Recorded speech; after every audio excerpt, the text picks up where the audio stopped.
Hi first graders, Mrs. Garris here, time for some reading. As you can see here on my lap I have my blue reading book 1.2. It's on page 144. You do not need it quite yet. I'm having it on my lap because I don't need it yet. So you don't need to worry about grabbing it and going to the page quite yet. We'll get to it and I'll remind you what page to go to in a minute. So the first thing I wanted to talk to you about today is this I can statement. Let me go ahead and move myself to the side here. And our I can statement for phonics today. Yesterday we worked on those long U and long E words. Today we're going to work on a new skill.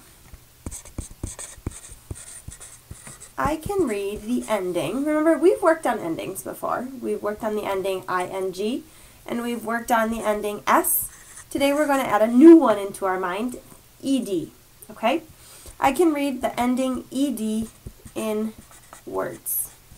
Now, in order to learn how to read ed in words, we have to know all the different sounds it might make because it's a tricky one. It actually can make 3 different sounds, and we're going to talk about all 3 of them today.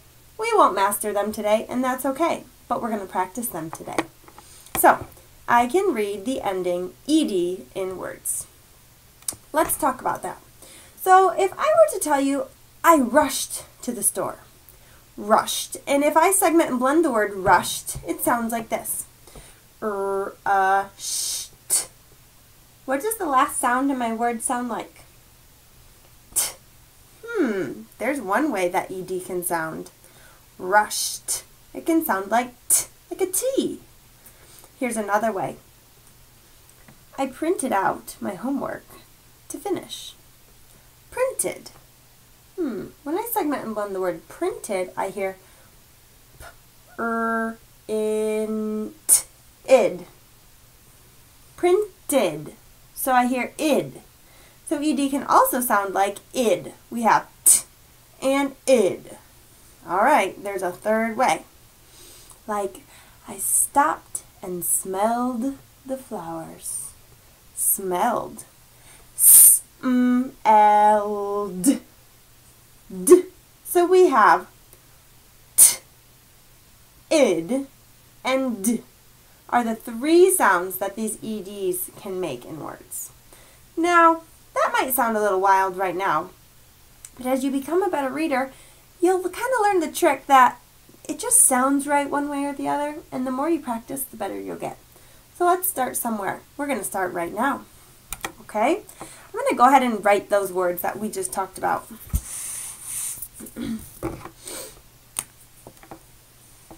We have rushed. Okay?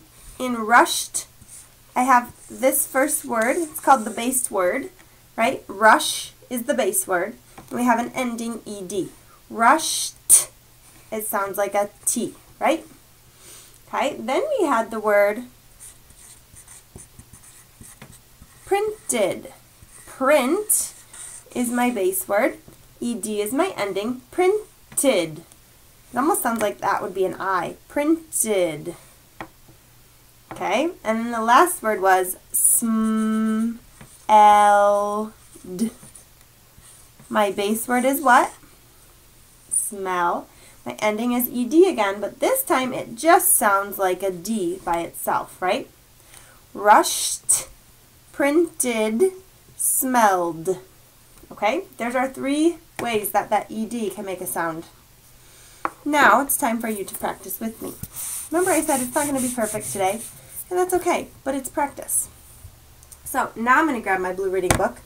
We're going to take a peek at page 144. Okay, 144, and we'll see these longer yellow words here. 144 is the number 1, 4, and 4. Okay, and we're going to see these endings ed all 3 ways again. We have filled, okay, so d, jumped, where it sounds like a T, and twisted, where it sounds like id at the end, okay? All right, in each yellow word, we're going to take it slow. We'll find the base word first, then we can add the ending, okay? So I'm going to take my fingers here, and I'm going to cover up that ending. ED, I'm going to cover it up. I'm going to take a peek at this first word, and I see, oh, it's a skill we've practiced this year.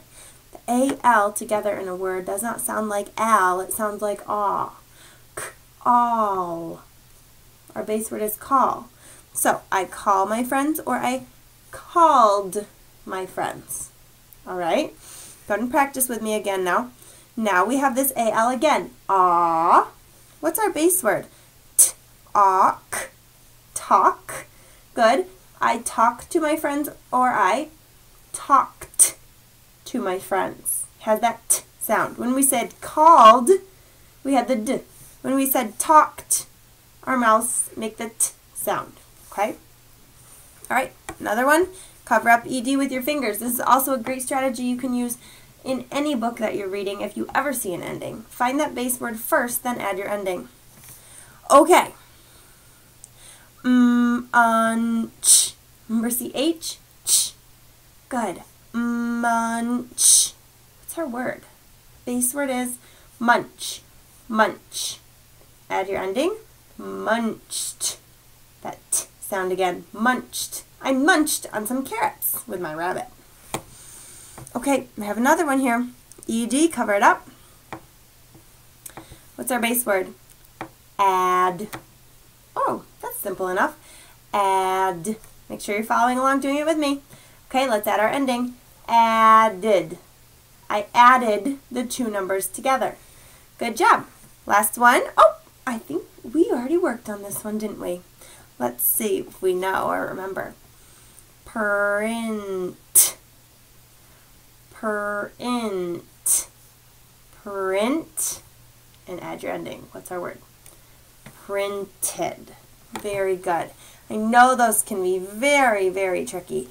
Now for our sentences today, we're going to read them together, okay?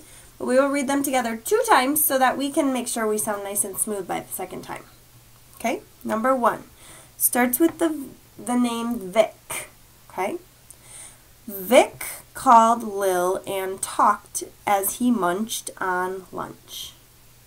Okay, one more time. Vic called Lil and talked as he munched on lunch. Good job. Okay, number 2 starts with John. John printed his name and added 6 and 9. One more time. Make sure you're reading with me. See how I'm using my finger? Make sure you're using yours too.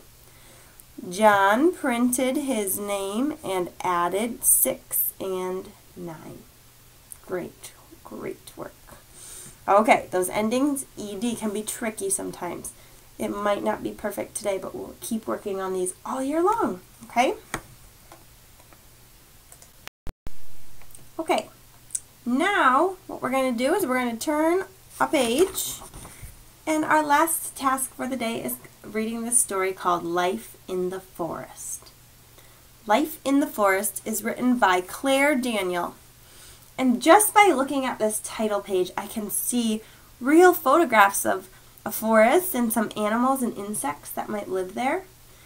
Okay, and when I see real photographs, in my mind I initially think, well, it's probably going to give me real information then. There are real pictures. Real means that I'm reading a nonfiction text. Okay, remember fiction is fake. This doesn't look fake to me, this looks real, so it's nonfiction.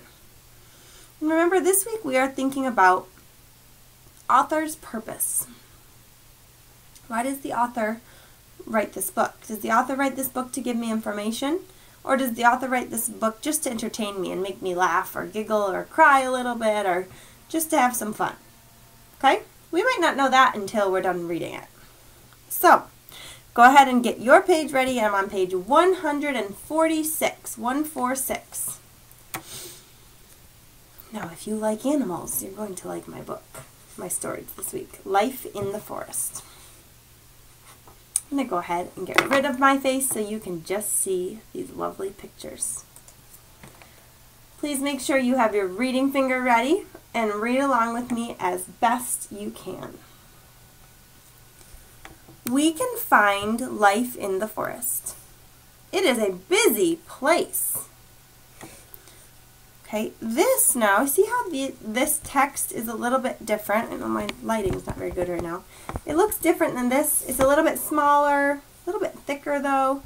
This means it's going with the picture. Okay, it's called a caption. So let's see what they're telling us about this picture here. Sun helped these leaves get wide and flat. All right, so let's keep going and read a little bit more about the sun. Here we go. Sun shines on the leaves and helps them grow. Bugs like munching on them. Yum, yum. Bugs can eat lots and lots. So we know from our caption and from the sentence over here that sun helps these leaves really grow and get nice and wide. Now we have this friend here. Let's read about him. He's a woodpecker, okay? This woodpecker sits on a branch. Peck, peck, peck. It pecks to get at bugs. Now here's another caption. It means it's some text that's going with this picture here. These holes tell us that woodpeckers pecked on this tree. You might have seen a woodpecker before, or maybe you've heard them. It sounds like somebody's hitting a tree with a hammer over and over. Their heads can move very, very fast. Okay, now we have a bird who's on a log. It's going to tell us a little bit about this log. This huge log is soft and damp. Okay, soft, you know what soft is, kind of squishy. And damp. Damp means it's a little bit wet, but not super wet. Water has made this log rot. That's why it is soft now. Small bugs made homes in this log, so bugs like to live there. But this bird hops on this log and then pecks at it. Yum, yum. It gets bugs when it pecks. So this bird knows that bugs like to be in this soft, damp log. So he's going to get himself a meal. Look who else is in the forest. I bet you all recognize this animal here. You probably have seen lots of them around your community or your home.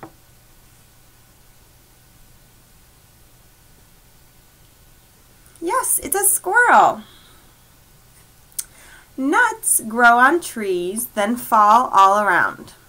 Squirrels get nuts and munch on them. Yum, yum. Now I'm going to go right here because this is a caption, so we'll go ahead and read that last. I want to read the text first. This black bear, eats grass, nuts, and grubs. Grubs are small bugs that hide under rocks and logs. Cool, so we learned something about squirrels, something about bears on this page. Now we can go ahead, take a look at the picture, and we'll read the caption that goes with it. A fox is cute, but it likes to catch small animals. And then down here, talks about the bear. This bear picked up these rocks and hunted for grubs.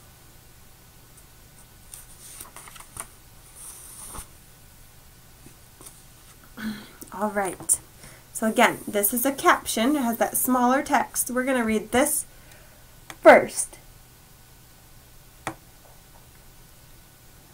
Starting with the word many. I don't like that you can't see those words. There we go. Many plants have shapes like tubes. You can see this flower is kind of like a tube and then it opens up. Small hummingbirds can sip from these plants. Okay, now let's read about the hummingbird. This hummingbird uses its bill, okay, that's this part, we also might call it a beak, uses its bill to get food.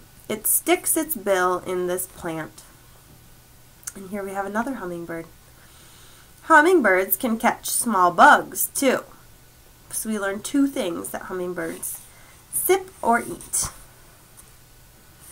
And here is the last page. We see so many pictures of the wildlife that we've read about, and some new wildlife we did not get to read about. Go ahead, continue reading with me. Let's finish up our story. This big forest is filled with life. Many animals and plants call it home. It is a busy place. Great job.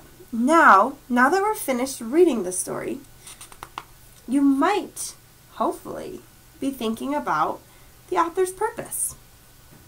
Did the author in this story simply entertain us and give us some goofy story to think about and laugh about? Or did the author give us information, real life information that maybe we didn't know yet? Some of it maybe we did, but not all of it. So think about that, keep it in your mind, and we'll talk about that later. Did our author want to inform us of something, give us information, or did our author just want to entertain us? I will see you soon, first grader, and make sure we're thinking about these important parts of reading. I'll see you soon.